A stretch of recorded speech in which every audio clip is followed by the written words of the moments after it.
Juste un mot, capitaine Jérôme, sur ce départ qu'on a appris aujourd'hui.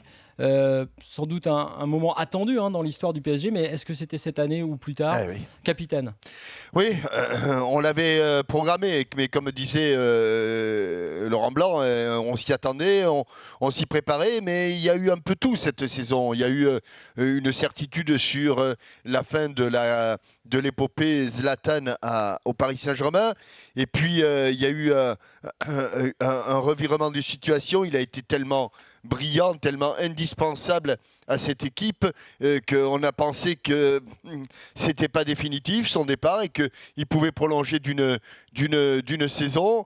Et là, le coup près est tombé. Je pense que c'est d'un commun accord avec le club. Il faut quand même souligner ce qui est assez extraordinaire, c'est que Zlatan va s'en aller alors qu'il réalise probablement l'une des meilleures, si ce n'est en statistique, si ce n'est la meilleure saison de sa carrière. C'est quand même ça qu'il faut retenir.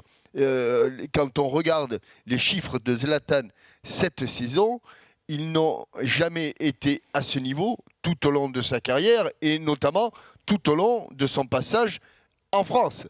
Cela veut dire quand même que ce garçon, même s'il approche les 35 ans, reste un formidable athlète et que le Paris Saint-Germain, on aura l'occasion d'en reparler, va avoir quand même du mal à s'en remettre, à le remplacer, parce que les problèmes pour le Paris Saint-Germain, incontestablement, vont commencer désormais. Qui pour le remplacer? On va en parler d'ailleurs tout à l'heure, ce sera dans un petit quart d'heure. Et puis la réaction du club, puisque tu parlais d'un commun accord, on va essayer d'expliquer tout ça parce qu'il a pris les devants, Zlatan, avec ce tweet en disant que c'est lui qui décidait qu'il allait partir. Normal.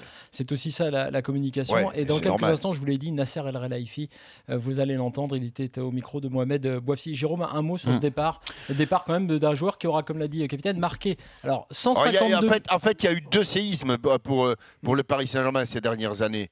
Il y a le départ de Zlatan, là, et puis il y a eu le départ il y a quelques années de Jérôme Rotten. C'est vrai. Et le club a eu du mal à s'en remettre. Ouais, le club a eu du mal à s'en remettre. Plusieurs années, quand même. Et tous les grands joueurs qui partent d'un club, on a toujours du mal à s'en remettre. Il y avait la même folie sur les réseaux sociaux. Mais les réseaux sociaux n'existaient pas à l'époque. Ça me paraît logique.